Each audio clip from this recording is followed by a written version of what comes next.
Muy bien, para recordar un poquito dónde estamos en el libro de los Hechos, recordáis, estuvimos viendo el final del tercer viaje misionero del apóstol Pablo, que regresaba a Jerusalén acompañado con hermanos de los gentiles, trayendo una ofrenda para los hermanos en Jerusalén. Y vemos cómo él llegó a Jerusalén, entregó la ofrenda a los hermanos. Allí Jacobo, que era una pilar, una columna en la iglesia, le dio un consejo a Pablo. Pablo, hay rumores de que no estás andando rectamente conforme a la ley, así que te aconsejamos que junto con unos hermanos que habían hecho voto, pues ellos participaran juntamente con ellos, y en eso estaba el apóstol Pablo en el templo, cumpliendo estos votos y haciendo estas ofrendas, cuando unos judíos de Asia lo reconocieron y enseguida lo acusaron de que era el hombre que iba pues alborotando, ¿verdad?, por medio del evangelio en toda Asia, y allí se formó un tumulto de tal forma que cogieron al apóstol Pablo, lo arrastraron, lo sacaron fuera del recinto del templo y empezaron a golpearle, empezaron a darle una paliza. Allí en esa situación el tribuno romano, que era la máxima autoridad militar que había en Jerusalén, vio que había un tumulto y fue con la tropa y rescataron a Pablo de toda la paliza que le estaban dando. Y Pablo, cuando iba prisionero por los soldados romanos, pidió permiso al tribuno para dirigirse al pueblo, y el tribuno le concedió ese permiso, y Pablo dio el testimonio de su vida realmente. Él explicó cómo era celoso, cómo era fariseo, celoso de la ley, perseguidor de la iglesia, y como yendo camino a Damasco buscando a los cristianos y traerlos presos a Jerusalén, pues el Señor Jesús se le apareció en el camino, el Jesús resucitado se le apareció. Y entonces desde ese momento, ese encuentro con Jesús, hubo un cambio radical en su vida. De perseguir a los cristianos se convirtió en un predicador del puro evangelio, por la gracia en el Señor Jesucristo. Pero vemos a Pablo como él estaba dando su testimonio, y llegado al versículo 21, dice... Llegado al versículo 21, vemos cuando el Señor, estando en el templo, él en una ocasión, el Señor le dijo, ve, Hechos 22, 21, ve, porque yo te enviaré lejos a los gentiles. Está diciendo el Señor, se le aparece a Pablo en Jerusalén y le dice, vete de aquí, porque no van a recibir tu testimonio, vete a los gentiles. Y entonces él, presentando su defensa, en el versículo 22 leemos, y le oyeron hasta esta palabra. Hasta esta palabra le oyeron. A partir de aquí ya no escucharon más de lo que Pablo. Ya Pablo no pudo seguir hablando, ¿vale? Y vamos a leer la primera porción del versículo 22 hasta el versículo 29. Dice, y le oyeron hasta esta palabra. Entonces alzaron la voz diciendo, quita de la tierra al tal hombre, porque no conviene que viva. Y como ellos gritaban y arrojaban sus ropas y lanzaban polvo al aire, mandó el tribuno que le metiesen en la fortaleza y ordenó que fuese examinado con azotes, para saber por qué causa clamaban así contra él. Pero cuando le ataron con correas, Pablo dijo al centurión que estaba presente, ¿os es lícito azotar a un ciudadano romano sin haber sido condenado? Cuando el centurión oyó esto, fue y dio aviso al tribuno diciendo, ¿qué vas a hacer? Porque este hombre es ciudadano romano. Vino el tribuno y le dijo, dime, ¿eres tú ciudadano romano? Él dijo, sí. Respondió el tribuno, yo con una gran suma adquirí esta ciudadanía. Entonces Pablo dijo, pero yo lo soy de nacimiento. Así que luego se apartaron de él los que le iban a dar tormento, y aún el tribuno, al saber que era ciudadano romano, también tuvo temor por haberle atado. Así que vemos como le escucharon hasta esta palabra, hasta que él dijo como el Señor le envió a los gentiles. El tribuno estaba hecho un lío, no sabía este hombre qué es lo que ha hecho Pablo. El tribuno primero fue allí, lo sacó del tumulto de los judíos, y él pensaba que era un egipcio que había hecho una revuelta en Jerusalén y que había vuelto, y Pablo le tuvo que decir, no, yo soy judío de la ciudad de Tarso, en Cilicia.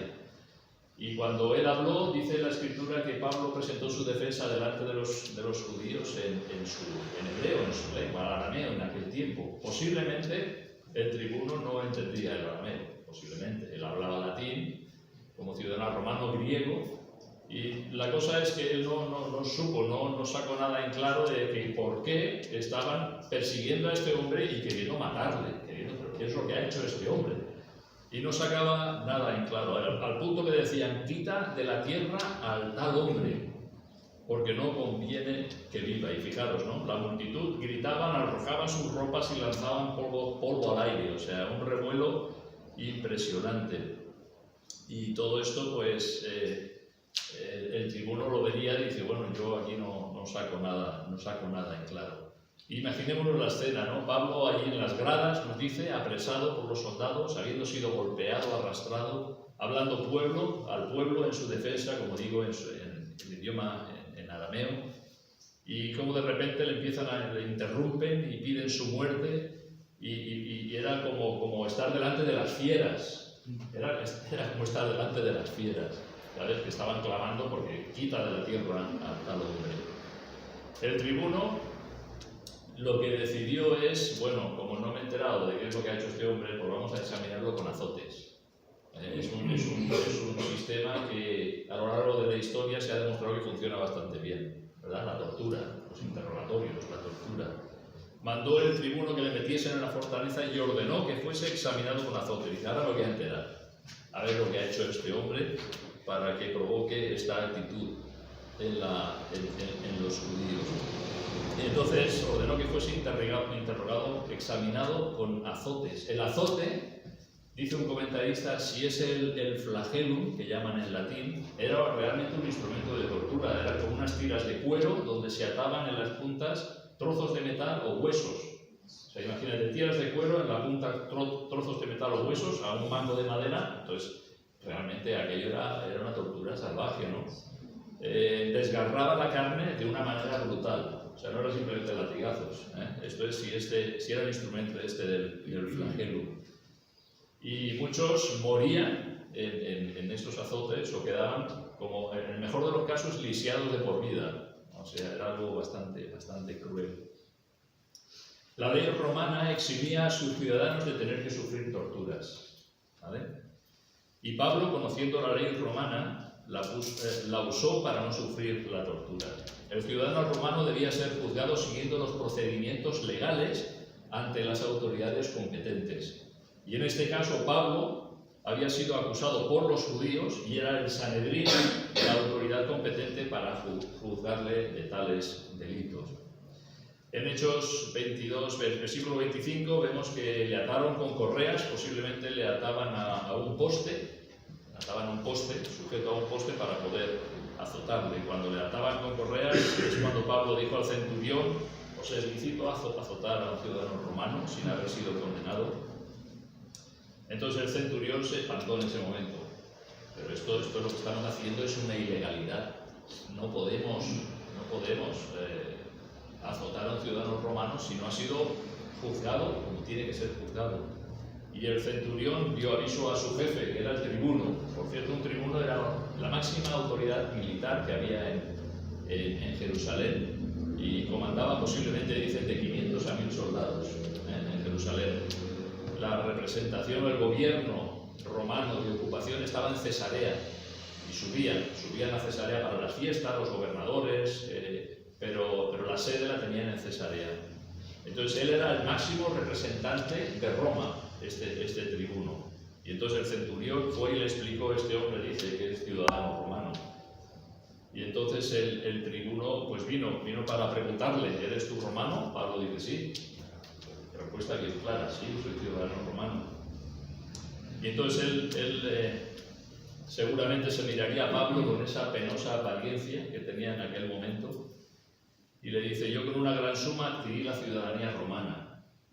Esta gran suma eran los sobornos, que fueron muy habituales en los tiempos de Claudio. Sobornos, o sea, pagar dinero para que te colocan tu nombre en una lista para que al final te den la ciudadanía romana.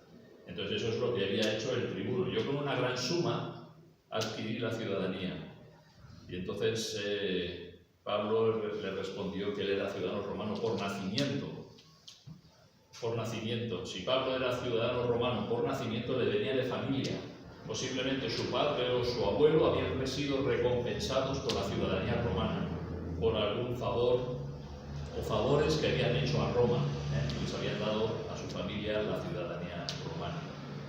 Así que una vez su puesto, dice, se apartaron de él los que le iban a dar tormento.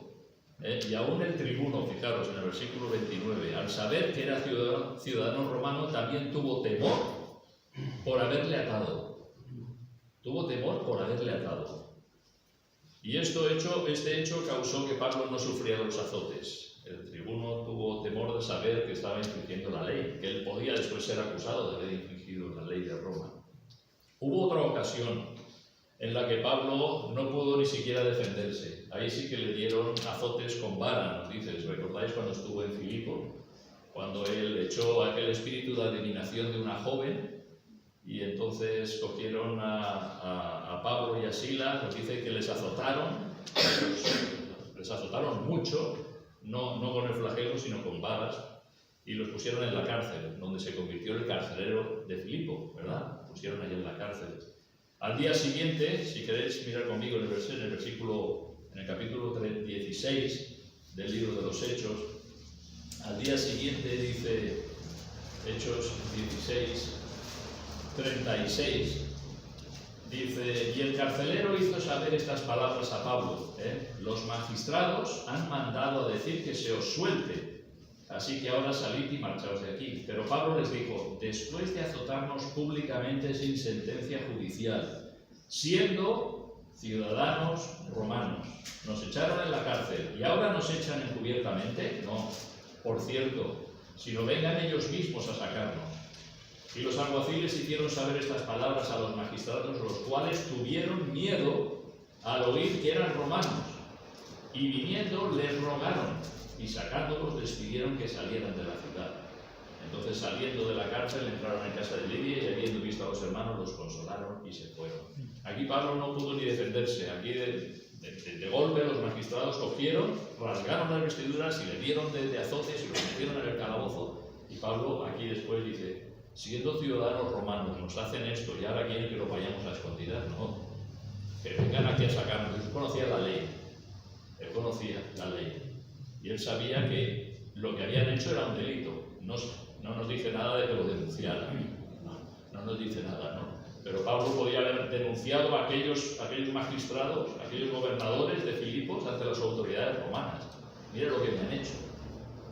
No sabemos nada de que presentara ninguna denuncia, ¿no? Pero en esa ocasión Pablo no pudo defenderse. Aquí él dice: lo voy a decir, ¿verdad? Lo voy a decir enseguida. Pues es lícito azotar a un ciudadano romano. Y entonces vemos que eso fue lo que le libró de sufrir la tortura. Versículo 30.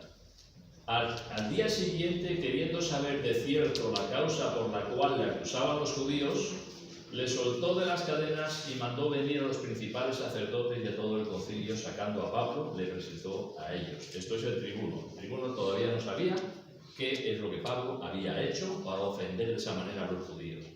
Y por eso dice: al día siguiente, queriendo saber de cierto la causa por la cual le acusaban los judíos, soltó a Pablo de las cadenas, llamó al Sanedrín.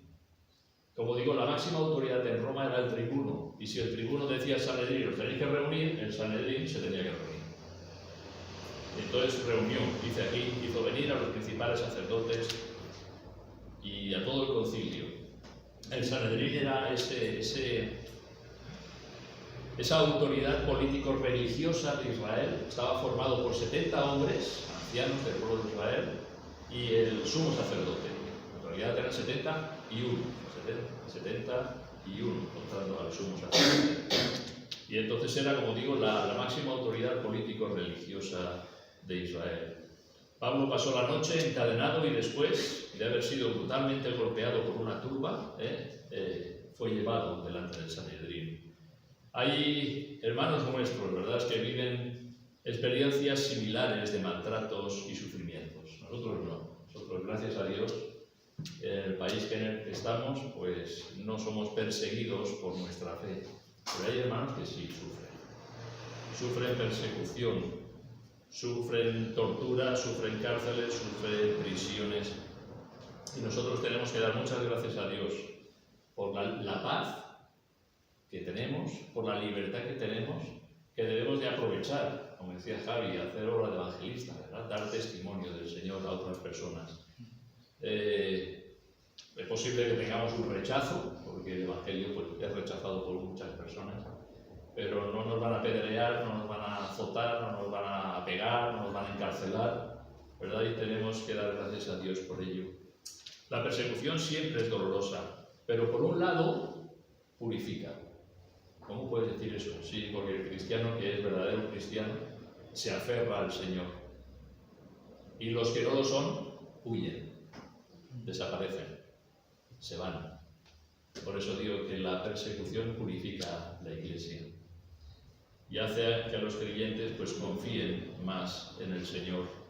En una ocasión escuché a un predicador que había estado en China predicando y le decían al predicador: hermano, ¿por qué no ora para que nosotros podamos ser como los creyentes en Estados Unidos?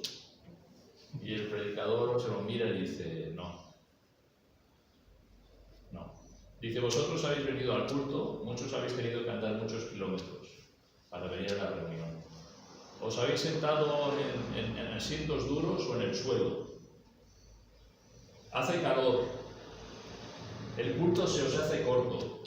Tenéis ganas de la palabra del Señor. Tenéis hambre por la palabra del Señor.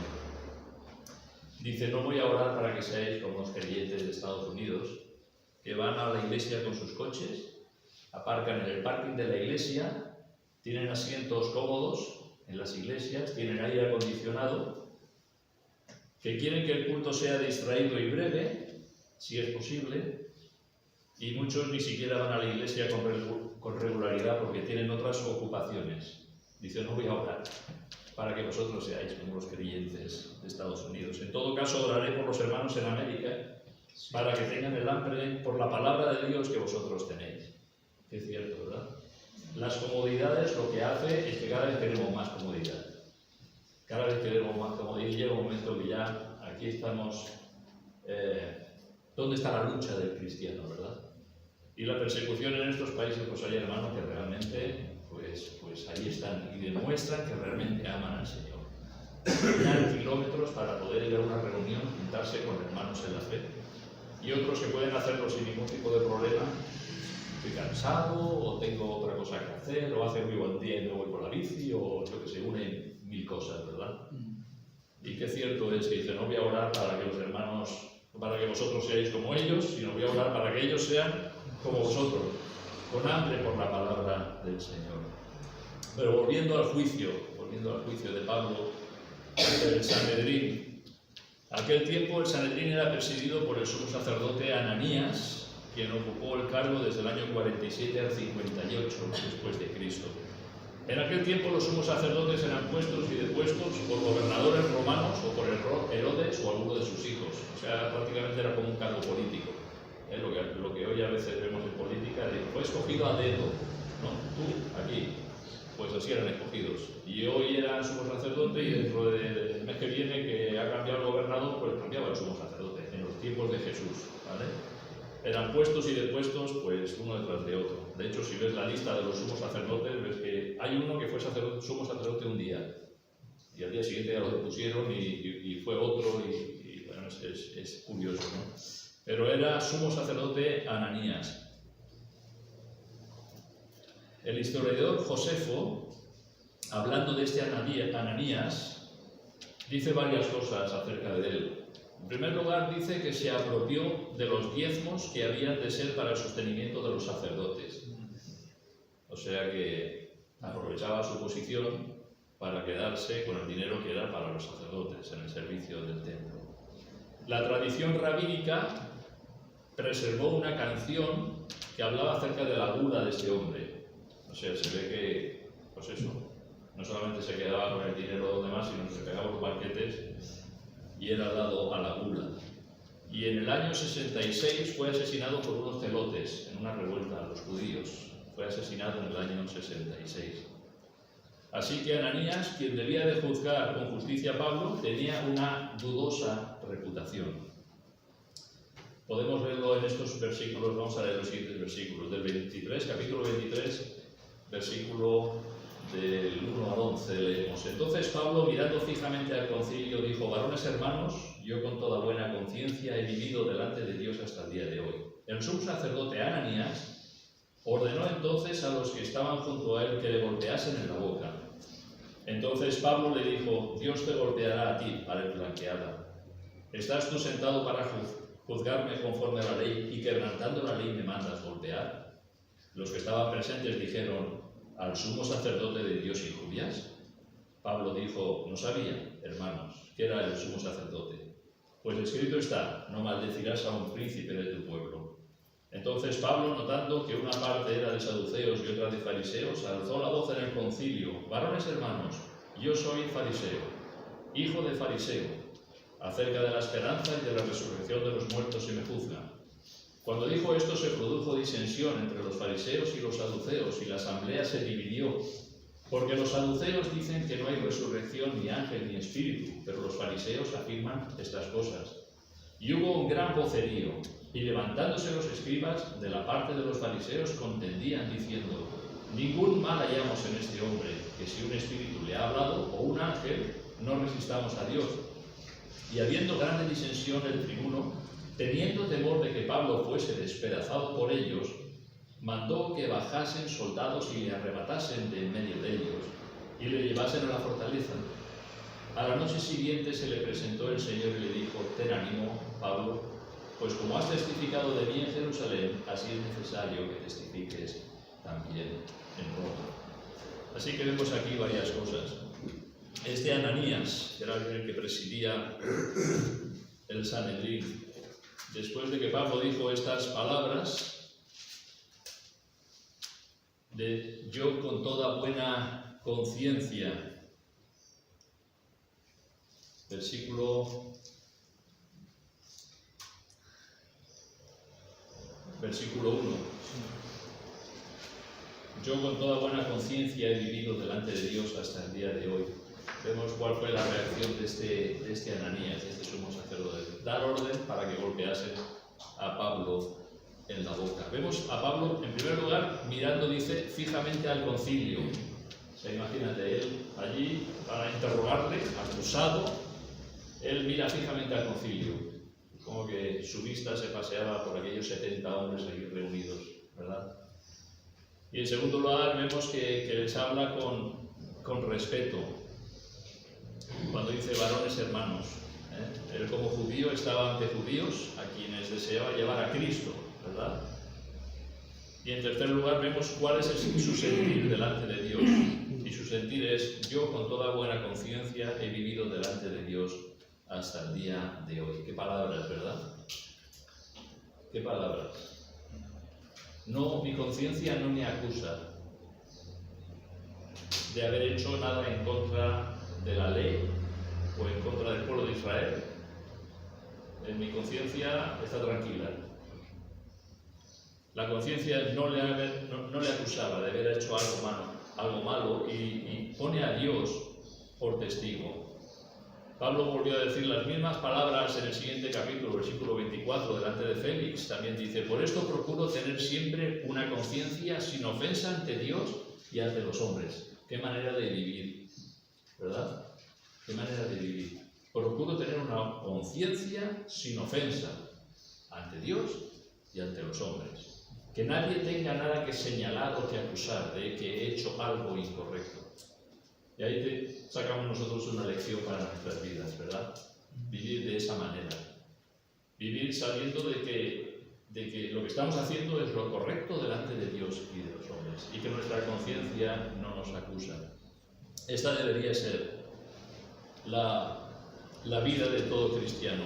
Vivir delante de Dios y de los hombres con esa buena conciencia. Como dijo el salmista, ¿verdad? En este Salmo 139, oh Jehová, tú me has examinado y conocido. Tú has conocido mi sentarme y mi levantarme, has entendido desde lejos mis pensamientos. Has escudriñado mi andar y mi reposo y todos mis caminos te son conocidos. Pues aún no está la palabra en mi lengua y he aquí, oh Jehová, tú la sabes toda. He vivido delante de Dios con buena conciencia, ¿verdad? Sabiendo que ese Dios a quien adoramos, a quien servimos, lo sabe absolutamente todo. Sabe lo que hacemos, cuándo lo hacemos, cómo lo hacemos, cuál es el sentir de nuestro corazón, sabe nuestros pensamientos. La palabra que vamos a decir antes de que la digamos, lo sabe absolutamente todo. Y de hecho debiéramos de vivir con eso de una forma, ser más conscientes, ¿verdad?, de esa realidad. Es delante de este Dios omnisciente, ante el que no podemos esconder ni uno de nuestros pensamientos, que debemos vivir con una buena conciencia. La conciencia es algo que Dios ha dado al hombre. Alguien la describió como el semáforo, ¿verdad? Seguramente habéis escuchado esta ilustración. Es como un semáforo que nos avisa, ¿verdad? Cuando ves un semáforo que está la luz en naranja, que se enciende y se apaga, dice precaución, cuidado. Cuando ves el semáforo rojo, párate, ¿verdad?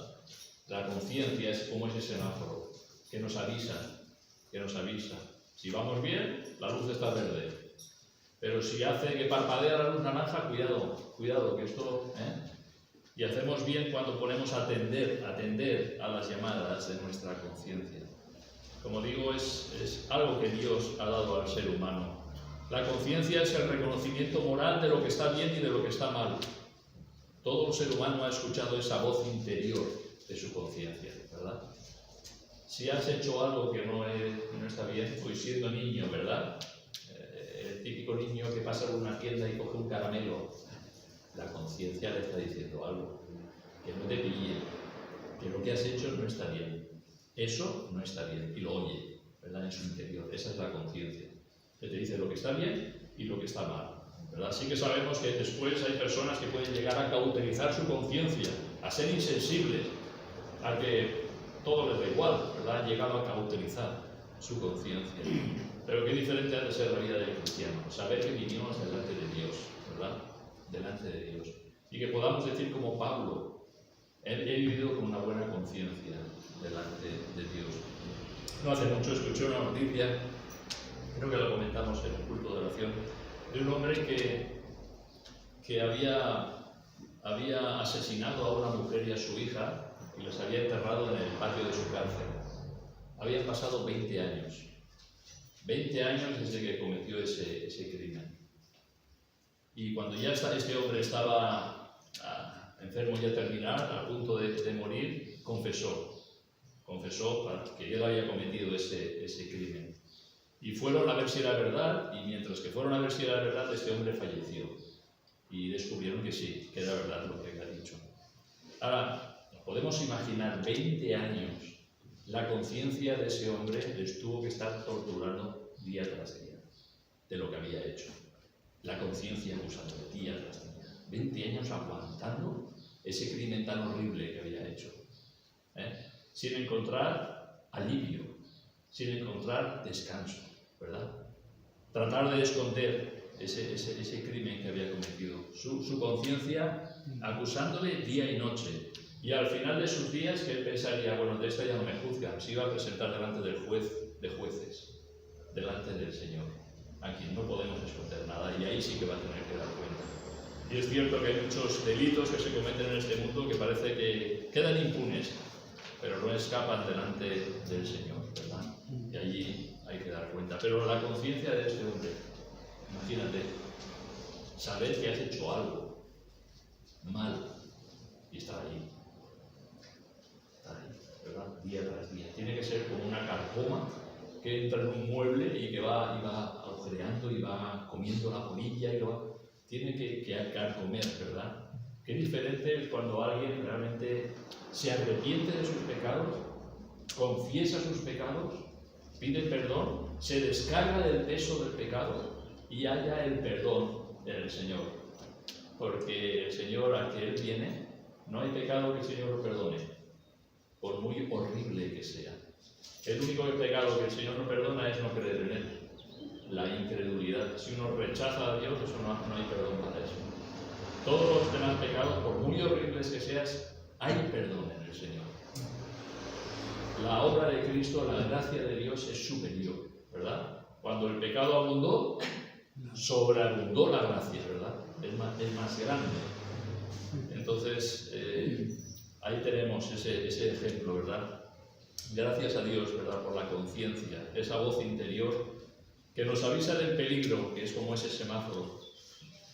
y que el Hijo de Dios, como hijos de Dios, podemos vivir con esa limpia conciencia. Como creyentes no solamente tenemos la conciencia, tenemos la palabra de Dios y el Espíritu Santo. O sea, tenemos todavía mucho más. No solamente la conciencia, sino además la palabra de Dios, que Dios la usa para limpiar nuestras vidas, ¿verdad? Y tenemos el Espíritu Santo, que cuando ha sido contristado o apagado también, ¿verdad? Afecta a nuestras vidas. El sumo sacerdote Ananías ordenó entonces a los que estaban junto a él que le golpeasen en la boca. Esta es la respuesta de los impíos ante una vida que honra a Dios. Ananías, ya hemos visto algunas de sus virtudes, ¿verdad? Él, viviendo esa vida, ordena que golpeen a Pablo por lo que había dicho. Él evidentemente no podía hablar así, siendo como era oficialmente el más alto representante de Dios en la tierra. Él no podía hablar así. Al leer estos versículos vino a mi mente la situación tan parecida que se encontró Jesús unos años antes, en Juan 18, vamos a ver, en Juan 18, versículo 19, Juan 18, versículo 19 de adelante. Y en este caso es cuando Jesús es llevado delante de Anás. Dice, y el sumo sacerdote preguntó a Jesús acerca de sus discípulos y de su doctrina. Jesús le respondió, yo públicamente he hablado al mundo, siempre he enseñado en la sinagoga y en el templo, donde se reúnen todos los judíos, y nada he hablado en oculto. ¿Por qué me preguntas a mí? Pregunta a los que han oído, ¿qué les haya yo hablado? He aquí, ellos saben lo que yo he dicho. Cuando Jesús hubo dicho esto, uno de los alguaciles que estaba allí le dio una bofetada, diciendo, ¿así respondes al sumo sacerdote? Jesús le respondió, si he hablado mal, testifica en qué está el mal, y si bien, ¿por qué me golpeas? Nos parece una situación similar, ¿verdad? Pero fijaros la respuesta de Jesús. Por eso dice Jesús, aprended de mí que soy manso y humilde de corazón. Cuando le dieron la bofetada a Jesús, él dijo, si he hablado mal, testifica en qué está el mal. Si bien, ¿por qué me golpeas? Esa fue la respuesta de Jesús, a una bofetada, ¿verdad?, del sumo sacerdote. Veamos ahora en Hechos 23 la respuesta de Pablo. No fue tan mansa, Cuando le dan la bofetada en la boca, versículo 2, dice, entonces Pablo le dijo, Dios te golpeará a ti, pared blanqueada. ¿Estás tú sentado para juzgarme conforme a la ley y quebrantando la ley me mandas golpear? La respuesta de Pablo no fue tan mansa como la de Jesús, ¿verdad? No fue tan mansa. Dios te golpeará a ti, pared blanqueada. Este pared blanqueada está diciendo hipócrita. Hipócrita. Pared blanqueada se refiere, imagínate una pared que está muy defectuosa, que va perdiendo el cemento y se va debilitando la pared y lo solucionan con una capa de pintura. Pared blanqueada. Está en una pared que es una ruina y en lugar de reparar esa pared que es una ruina le das una capa de pintura. Pared blanqueada, hipócrita. Y vemos cómo le sale ese, ¿verdad?, de defenderse. Estás tú sentado para juzgarme conforme a la ley, quebrantando la ley me mandas golpear, que sabía también de sus derechos. Como judío. Él no había sido juzgado ni condenado.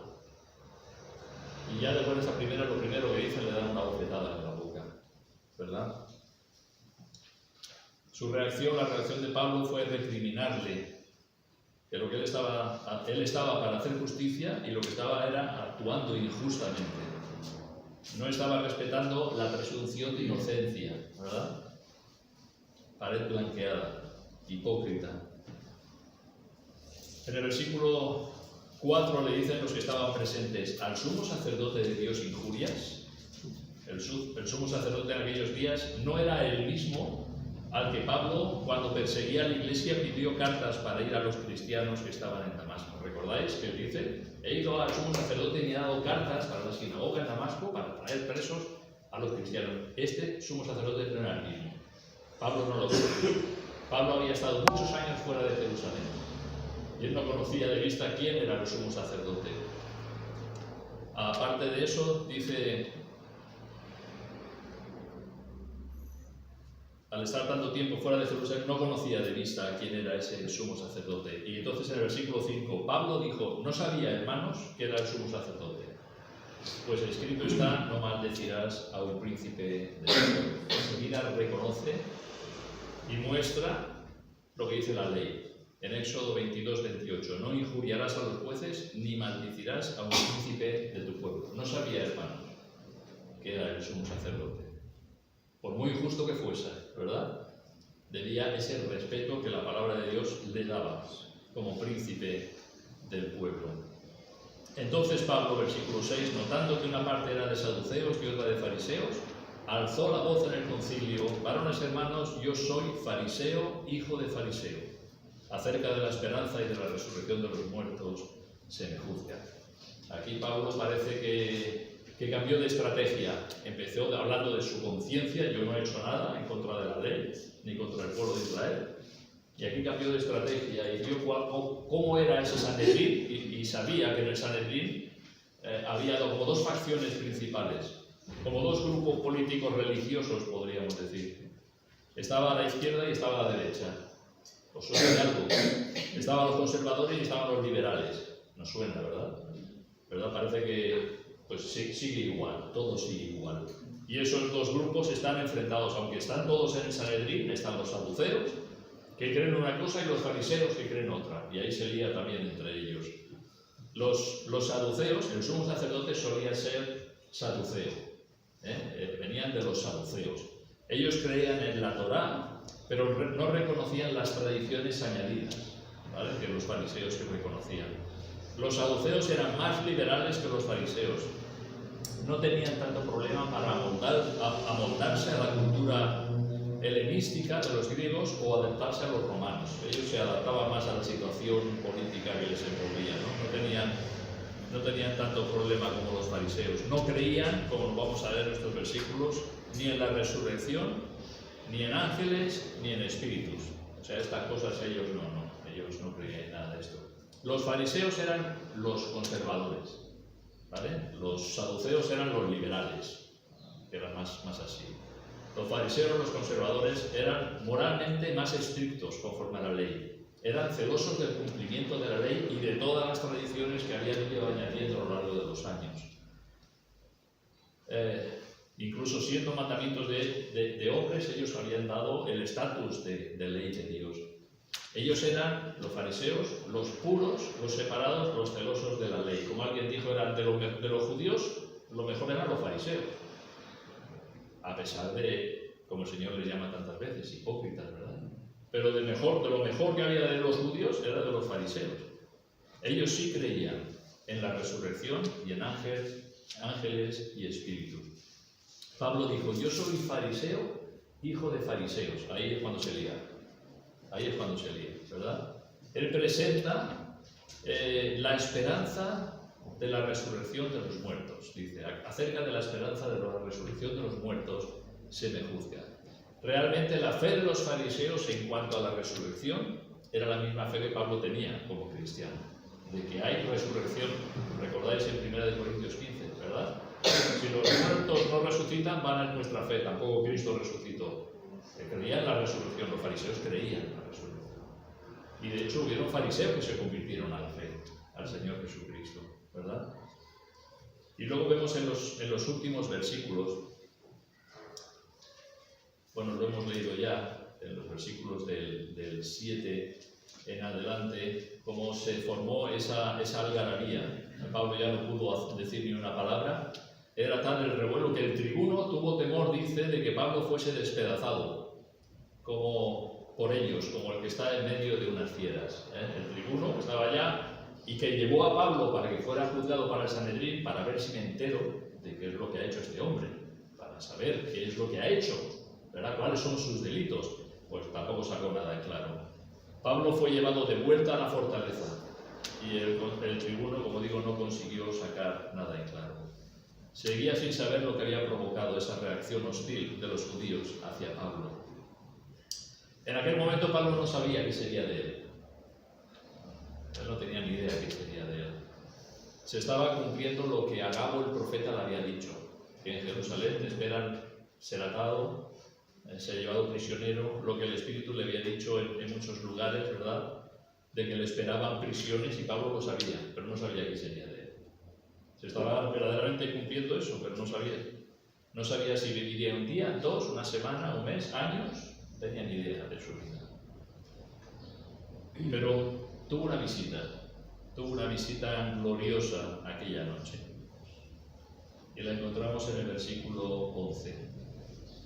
A la noche siguiente se le presentó el Señor y le dijo: ten ánimo, Pablo, como has testificado de mí en Jerusalén, así es necesario que testifiques también en Roma.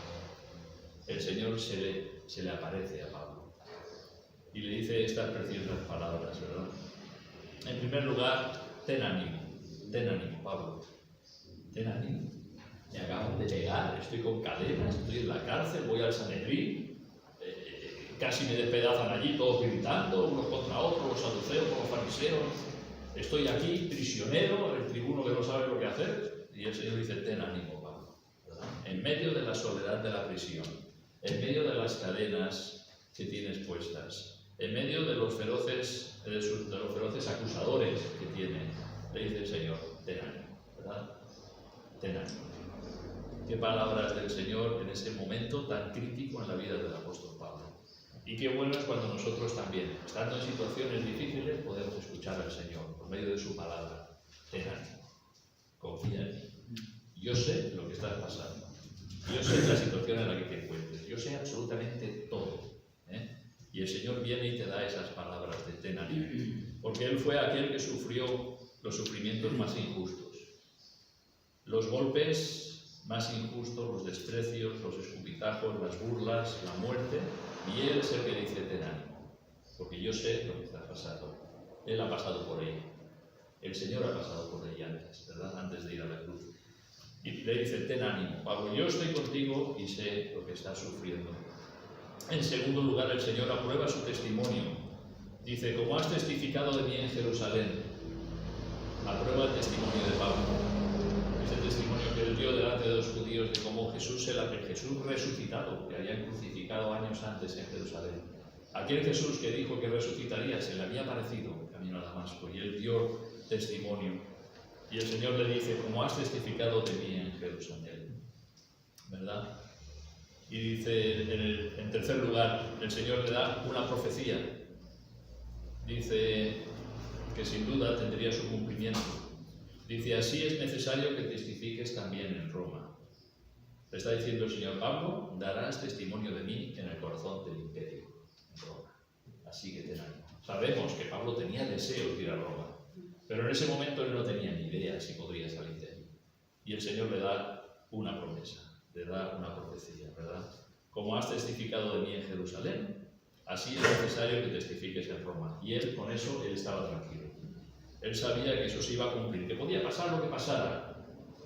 Él sabía que llegaría el día que iría a Roma y testificaría del Señor allí. Así que en ese momento él sabía que su vida no acabaría allí, sino que llegaría a Roma, donde daría testimonio del Señor. Y eso, veremos más adelante, no sucedió inmediatamente. Pasaron por lo menos 2 años. Por lo menos 2 años, ¿verdad? Nosotros a veces tenemos el entendimiento de cuando el Señor te dice una cosa, se cumple el día siguiente. 2 años. 2 años que estuvo en prisión. Primero en Roma y después en la siguiente predicación veremos cómo fue llevado a Cesarea. 2 años preso allí. Confiando, esperando en el Señor que se cumpla el dar testimonio de Él en Roma. Pero esas palabras del Señor le dieron fuerza sin ninguna duda todo el tiempo que él estuvo preso, ¿verdad? Confiando en que la palabra del Señor es verdad y que se iba a cumplir, ¿verdad? Porque el Señor así lo ha dicho. Así que vemos estas cosas que podemos aprender, ¿verdad? Del apóstol Pablo. Vivir delante de Dios y de los hombres con una limpia, una buena conciencia. Que no tengan nada que acusarnos, que señalarnos, ¿verdad? Y luego confiar en el Señor, ¿verdad? Dar testimonio de nuestra fe en Él, dar testimonio de la salvación que se encuentra en Cristo y confiar en Él, sea cual sea la situación. Y saber que el Señor, si estamos andando en sus caminos, nos va a decir esas palabras. Ten ánimo, va a traer consuelo a nuestros corazones, va a traer fortaleza, va a traer paz, Va a traer paciencia para saber esperar en el tiempo que Él tiene, no en nuestros tiempos, sino en el tiempo del Señor. Pasó lo mismo con Abraham, ¿verdad? Tendrás un hijo. ¿Cuántos años pasaron? Pasaron años y años y años, hasta que verdaderamente la promesa del Señor se cumplió, ¿verdad? Pero esperando con paciencia, el Señor siempre cumple su palabra. Lo dejamos aquí, seguiremos pues viendo el proceso de Pablo. Primero, la defensa que él hizo delante de los judíos. Hoy hemos visto la defensa de Pablo delante del Sanedrín. Más adelante veremos la defensa de Pablo ante el gobernador, ante Félix, después ante Porcio Festo, creo que es, después ante Herodes y Agripa, y Pablo defendiendo y en esas defensas dando testimonio de la fe en el Señor Jesucristo, hasta que finalmente veremos cómo él llega a Roma, donde el Señor le había dicho. Así que lo dejamos aquí y acabamos con una oración.